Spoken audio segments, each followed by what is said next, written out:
Some movie theaters were worried about possible violence this weekend when the hip-hop biopic Straight Outta Compton hit the screen, but instead, all the hype and the heightened security only led to longer lines, ticket lines, and also some big money, too. Cruising down the street in my 6'4". Hey, that was dope, eh? Compton's very own Ice Cube, Eazy-E, and Dr. Dre.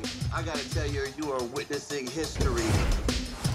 Straight Outta Compton is the real-life story of the hip-hop group NWA with the backdrop of the late 80s LA gang culture and street life. And it made an estimated $56.1 million, a box office record for an R-rated movie debuting in August. It more than doubled its projections and more than tripled the weekend's #2 movie, Mission Impossible. Joining me now live from Atlanta, CNN law enforcement analyst Cedric Alexander, who's a member of the President's Task Force on 21st Century Policing.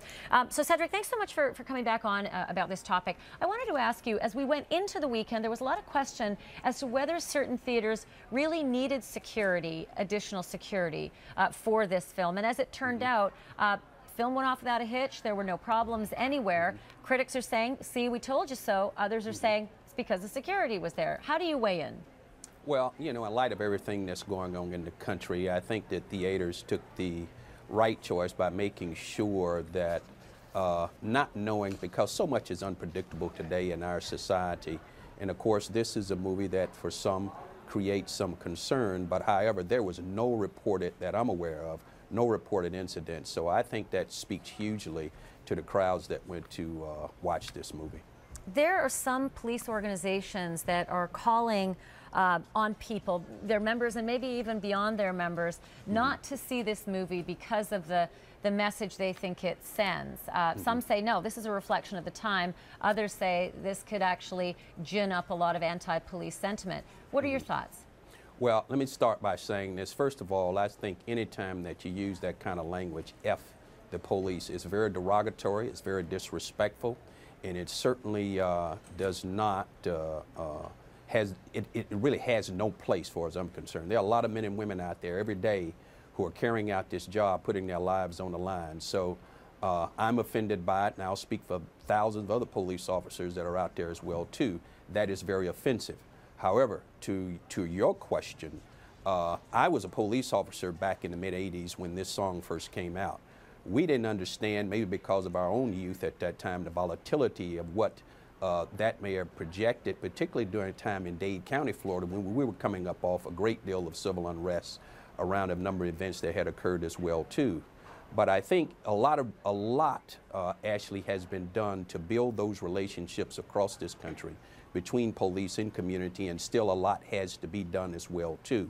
But we really have to uphold our police officers, get away from this whole F the police to support the police, and the police as well continue to support their communities. That's where we have to go. We know how we got where we are, but it's about trying to get to the place we still need to get to. And I love that you're looking forward, but I also want to look back, because that's what the movie's doing. It's looking back at some really harsh realities for black people, especially if they were involved in hip-hop culture at the time. And then you tell me, you know, you were a black beat cop back in the 80s, you know, probably pretty young on the job, etc. Did you have a feeling for the dynamic at the time between officers and the black community? Did you feel a strangeness about it, or were you just learning the ropes from the get-go? Well, all of us were rather concerned about the lyric itself, F the police. It was hurtful to us because we knew what we were out there trying to do. Not just black officers, white officers, Hispanic, Asian, men, women. We all were out there trying to do the very best that we could to keep a positive light in our community and to move through the struggles at that time. And that's what the men and women are doing today, all across all domains, white, black, LBGT communities. Everyone is working closely together to help bridge those gaps. So here again, as a young police officer, and those of us that were there during that time, we did not let it bother us. We stayed focused on what our mission was, and that was to serve and to protect. And we're going to continue to do that today. But it's important that the American people understand that that type of language towards police is very derogatory, it's very hurtful, it's very painful, and there's no place for it, because we got to bridge this gap. And that is what's critically important as we move forward into the 21st century. And that's what the whole 21st Century Task Force was about, moving and progressing policing, progressing our communities as well.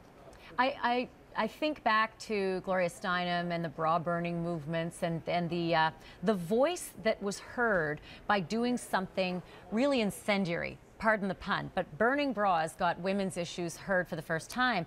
And when you look back at the issues that black men were facing, mostly black men were facing on the street, was there any other way to get heard than to do something that was as, you know, as unpleasant as something like F the Police? Well, you know, I had an opportunity to watch the movie over the weekend. It's really more of a history of NWA than it is anything else, how they started and to be where they are today. So when those young men who lived that experience out in LA County at that time, that was probably their only way of projecting what their anger is. However, the flip side of that, we cannot paint with a broad brush that all police are bad, because they're not. Many, 99.9%, and some people will object to it, are out there doing the right thing every day. And those are the police officers we have to hold up. So yes, I understand what they experienced, and we understand what this country is going through today, but the way that we're going to move forward is what's important, to move away from this F the police to support the police and the police support community as well too. That's where we got to be, Ashley, today. I love having you on. Invitation every day. Thank you for having me. Cedric Alexander, have a great day.